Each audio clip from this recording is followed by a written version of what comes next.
আজকে আশ্রমে একটি সুন্দর একটি ময়দার রেসিপি রান্না করা হয়েছে। এর রেসিপিটা খুব সুস্বাদু। তো চলো, hello everybody, welcome to my daily Facebook ব্লগে আপনাদের সবাইকে স্বাগতম। আমি আশিস। তো আশ্রমে আজকে জমজমাট খাওয়া দাওয়া হবে। খাওয়া দাওয়াটা একটা বিশেষ কারণ আছে, কারণটা একটু পরে বলছি। তো প্রথমে একটু এই জায়গাটা বলিনি। এইটা হচ্ছে ময়দা দিয়ে একটি সবজি বানানো হয়, মানে এটাকে দুকনা বলা হয় আর কি। ময়দাটাকে প্রথমে মাখার পর একদম সুন্দর কইরা এত পরিমাণে ধুইতে লাগে আর কি, মানে ধোয়ার পরে ধুইতে ধুইতে একদম এটা থেকে একটা অনেক কী জানি একটা বের করা হয়, ওইটা থেকে ওই ছোটো ছোটো পিস করে এগুলি তৈরি করা হয়েছে।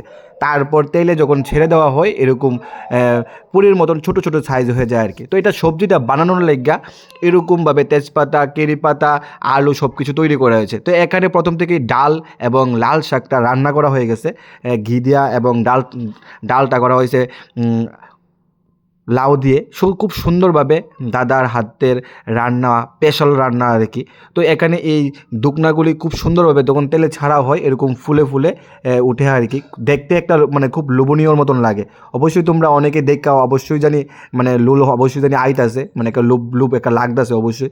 তো তোমরা লুপ টুপ লাগাও না, আমরা খাইছি আর কি।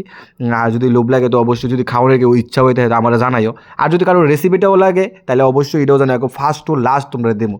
তো এবার এই প্রোগ্রামটা কিসের জন্য, এই আশ্রমে খাওয়া দাওয়ার স্পেশাল আইটেমটা আর কি। কেনানিয়া যে রাজেশ দাদা একজন, তাদের বিয়ে গিয়েছিল আর কি গতকালকে, তাদের বৌবাদ ছিল।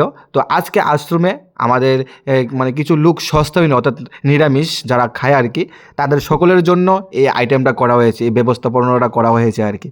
এরকম যদি আপনারাও কেউ কারোর জন্মদিন, কারোর অন্নপ্রাশন, কারোর বাৎসরিক কাজ, আপনারা যদি যে কোনো প্রোগ্রাম আমাদের আশ্রমে করতে চান তো অবশ্যই আমার সাথে যোগাযোগ করতে পারেন, বা দাদার সাথে যোগাযোগ করতে পারেন, বা যে কোনো একজনের সাথে যোগাযোগ করলে আপনি করতে পারবেন। বা অনায়াসে আপনি নিজেও যদি আশ্রমে যে মানে একটু যান, গিয়ে খোঁজখবর নেন, আপনি নিজেও করতে পারবেন। তো এখানে একটা টক জাতীয় খাবার খাচ্ছিলাম আর কি, তার রিভিউটা ফেসবুকে শেয়ার করব বলে ভিডিওটা করা। তো মানে কীরকম কে কতটুকু টক জাতীয় জিনিস খেতে পারো, আমার সাথে কি পারবে অবশ্যই কমেন্টে জানিও। তো এখানে খুব সুন্দরভাবে সব আইটেমগুলো করা হয়েছে। তারপরে এখানে সবাই যে খাওয়া দাওয়া করবে, খাওয়া দাওয়া করার জন্য জায়গাগুলো বিছানো হচ্ছে আর কি। আশ্রমে সবাই একজন আরেকজনের পাশে দাঁড়িয়ে হাতে হাত মিলিয়ে সবাই কাজ করতে হয়। সবাই মিলেমিশে কাজ করাটাই একটা সৌন্দর্যের মতন। সবাই হাতে হাত মিলে কাজ করাটা একটা আনন্দেরও বিষয়।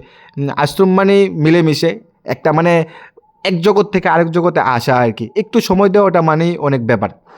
আর আশ্রমের দ্বারা অনেক মানুষের সেবা করানো হয়, অনেক মানুষের সাহায্য করা হয়, অনেক মানুষকে খাওয়ানো হয়। অনেকে আছে মানে কত ধরনের আছে আর কি, সেই বিষয়গুলি আপনাদের কাছে শেয়ার করছি। তো এখানে এই ছোট্ট আবুটাকে ঠাকুরের ভোগ প্রসাদ একটু সন্দেশ খাওয়ানো হচ্ছে আর কি।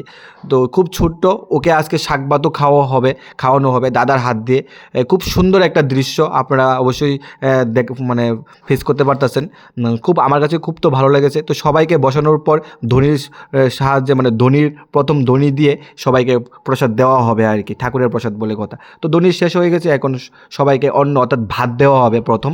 তো সবাইকে প্রথম একজন একজন করে সবাইকে ভাত দেওয়া হচ্ছে। আমি সবগুলো ভিডিওই করার চেষ্টা করেছি, কারণ আপনাদের সাথে সেভাবে আর ব্লগ ভিডিও আর শেয়ার করা হয় না কারণবশত। আপনি চেষ্টা করবো সবসময় ব্লগ ভিডিও মানে দেওয়ার জন্য। আপনারা সবাই আমার কাছে সাপোর্ট করবেন, আর আপনারা ভালোবাসেন বলে এরকম ব্লগ ভিডিও আমি দেওয়ার চেষ্টা করি আর কি। তো ভাতের পরে শাক দেওয়া হয়েছে, এখন সবাই শাক ভাত খাবে। তারপর আমি নিয়ে চলে গেলাম ডাল, সবাইকে ডাল দেবো। তো ডালটাও সবাইকে দিয়ে দিলাম। সব কিছু তো আর ভিডিওর মধ্যে আনা সম্ভব না, যতটুকু পারি ততটুকু ভিডিও করার চেষ্টা করি আর কি। তো তার মধ্যে আপনাদের যতটুকু পারি আনন্দ দেই, আপনাদের সাথে শেয়ার করি। এখন ফেসবুকটা আমার একটা ফ্যামিলির মতন। হ্যাঁ, আমার কাছে মানে ওই ফেসবুকটাই সব এরকম লাগে আর কি, যে কারণে আমি সব কিছু ফেসবুকে শেয়ার করার চেষ্টা করি। তো সবাইকে ভিডিও আনার চেষ্টা করেছি। খুব সুন্দরভাবে এই আশ্রমের খাওয়া দাওয়াটা হয়। আপনারাও যদি এরকম করতে চান অবশ্যই আমার সাথে যোগাযোগ করতে পারেন। এবং কারোর যদি এরকম অন্নপ্রাশন, কেউর বার্থডে, কেউর মানে যেই কোনো সামাজিক কাজ আপনারা যদি আশ্রমে সেই নিরামিষভাবে করতে চান আর কি, আমার সাথে যোগাযোগ করতে পারেন, আশ্রমে দাদার সাথে যোগাযোগ করতে পারেন। তারপরে আমি বসে পড়লাম ভাত খাওয়ার জন্য। তো প্রথমে লাল শাক দিয়ে ভাত দেওয়া হয়েছিল, লাল শাক দিয়ে এই ভাতগুলি খেয়ে নিলাম। সত্যি লাল শাকটা খুব ভালো হয়েছে, বেগুন দিয়ে ঘি দিয়ে খুব সুন্দরভাবে করেছে, একটা ফ্লেভারটা খুব ভালো আসছিল। তারপরে এখানে মুগ ডাল করা হয়েছিল লাউ দিয়ে, খুব টেস্ট হয়েছে। তো এটা হচ্ছে সেই স্পেশাল ময়দার ধুকনা আর কি, খুব টেস্ট, দেখতেই তো খুব লোভনীয় লাগছে।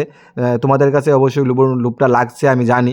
তো লাগাটাই স্বাভাবিক, যদি লেগে থাকে অবশ্যই কমেন্ট করবা, আর যদি ভালো লেগে থাকে তাও কমেন্ট করবা, আর যদি রেসিপি লাগে তাও কমেন্ট করতে পারো। মানে কার কী দরকার অবশ্যই কমেন্টে আমাকে জানিয়ে দিও, আমি চেষ্টা করবো সবাইকে দেওয়ার জন্য আর কি।